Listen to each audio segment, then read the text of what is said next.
इसरो ने चंद्रयान 3 की successfully soft landing करके पूरी दुनिया को चौंका दिया है, लेकिन पूरे वर्ल्ड को तब और ज्यादा हैरानी हुई जब सबको पता चला कि चंद्रयान 3 का budget only 600 crore Indian rupees है। चंद्रयान 3 को इतने इकोनॉमिकली बजट में मून पर भेजने का पूरा क्रेडिट जाता है हमारे इसरो के काबिल साइंटिस्ट को, जिन्होंने चंद्रयान 3 को मून पर भेजकर इंडिया के फ्लैग को पूरे वर्ल्ड के सामने और भी ऊंचा कर दिया है। लेकिन जब बात आती है सैलरी की, तो एक इसरो साइंटिस्ट की सैलरी किसी कॉर्पोरेट एम्प्लॉय के बराबर ही रहती है। लेकिन अगर हम इसरो साइंटिस्ट की सैलरी को उसकी क्वालिफिकेशन के अकॉर्डिंग कंपेयर करें, तो ये कहना गलत नहीं होगा कि इसरो साइंटिस्ट काफी अंडरपेड है।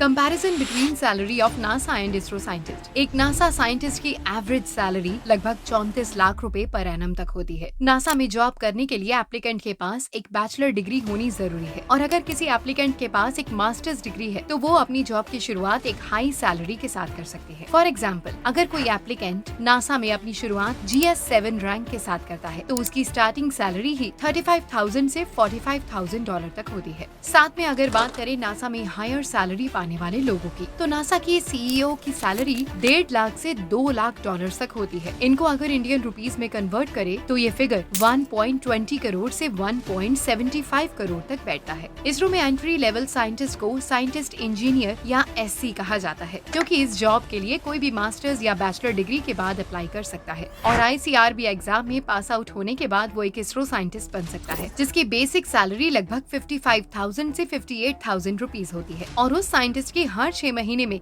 7 से 10% से इंक्रीमेंट होती है। अगर बात करें इसरो जैसी सरकारी नौकरी के पर्क्स की, तो साइंटिस्ट को ट्रैवल अलाउंस, रेंट अलाउंस, हर 6 महीने में बोनस भी दिया जाता है। मतलब अगर इन पर्क्स को भी जोड़ दिया जाए तो एक एंट्री लेवल इसरो साइंटिस्ट की मंथली सैलरी कहीं 70 से 75,000 तक पहुंचती है। साथ में अगर बात करें कि इसरो साइंटिस्ट की मैक्सिमम सैलरी की, तो वो लाई करती है 2 से 2.5 लाख के बीच में। फॉर एग्जाम्पल, इसरो के चेयरमैन S सोमनाथ की बेसिक सैलरी ओनली 2.5 लाख रुपए पर मंथ है। बहुत से लोगों की नजर में ये सैलरी एक डिसेंट नंबर हो सकती है। ये सैलरी खुद सोमनाथ जी के लिए भी एक अच्छा नंबर हो सकती है, लेकिन इसरो के चेयरमैन के लिए कहीं न कहीं ये काफी कम मालूम होती है, क्योंकि S सोमनाथ जी को इसरो में 35 ईयर से भी ज्यादा वक्त हो चुका है। अब अगर कंपेयर करें नासा और इसरो के साइंटिस्ट की सैलरी के बीच में, तो लगभग 500% का डिफरेंस है। वाई नासा पे मोर सैलरी देन इसरो? अगर हम नासा के ईयरली बजट की बात करें, तो नासा को ईयरली 1,50,000 करोड़ का बजट अलॉट किया जाता है, जो कि अमेरिका के टोटल बजट का 0.48% है। वहीं पर बात करें इसरो की,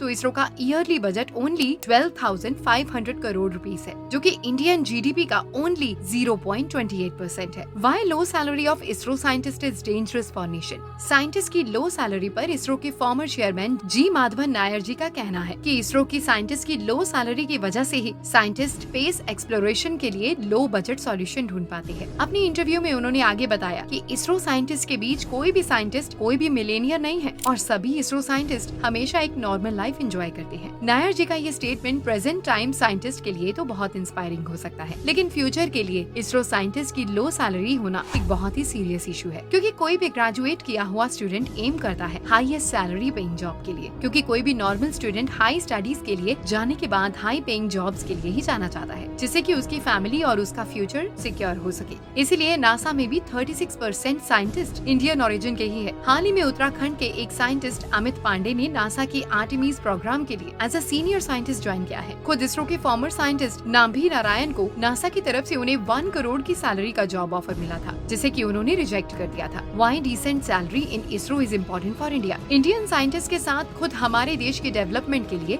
इसरो साइंटिस्ट की हाई सैलरी होना बहुत जरूरी है, क्योंकि अगर एक डिसेंट सैलरी होने से ब्रिलियंट माइंड्स भी इसरो में जॉब करने के लिए इंटरेस्टेड हो पाएंगे। क्योंकि अगर इस समय इसरो के साइंटिस्ट की बेसिक सैलरी की बात करें, तो वो एक MNC की बेसिक सैलरी से भी काफी कम है, क्योंकि एक सॉफ्टवेयर डिपार्टमेंट से BTech करा हुआ स्टूडेंट भी शुरुआत में 40 से 50,000 की सैलरी आराम से एक्सपेक्ट कर सकता है। लेकिन लो सैलरी के बाद अगर कोई साइंटिस्ट कंट्री को आगे बढ़ाने के लिए इसरो ज्वाइन भी करता है, तो कुछ केसेस में प्रॉपर सिक्योरिटी न मिल पाने की वजह से उसे अपनी जान से हाथ भी धोना पड़ सकता है, क्योंकि पिछले 15 सालों में 684 इसरो के साइंटिस्ट अपनी जान गंवा बैठे हैं, जिनमें से मोस्ट ऑफ द डेथ्स, जो कि आज भी एक कंसर्निंग इशू है। मशहूर साइंटिस्ट जैसे कि होमी भाभा, विक्रम साराभाई की डेथ्स को आज भी एक कॉन्स्पिरेसी की तरह देखा जाता है। हमारी गवर्नमेंट को जरूरत है कि वो हमारी एस्पायरिंग और प्रेजेंट साइंटिस्ट को डिसेंट सैलरी के साथ एक ऐसा सेफ माहौल दे कि हमारे साइंटिस्ट बिना अपनी जान और अपने फ्यूचर की चिंता करे अपनी रिसर्च और थीसिस को पूरा कर सके और आने वाले टाइम में भारत का नाम और भी रोशन कर सके।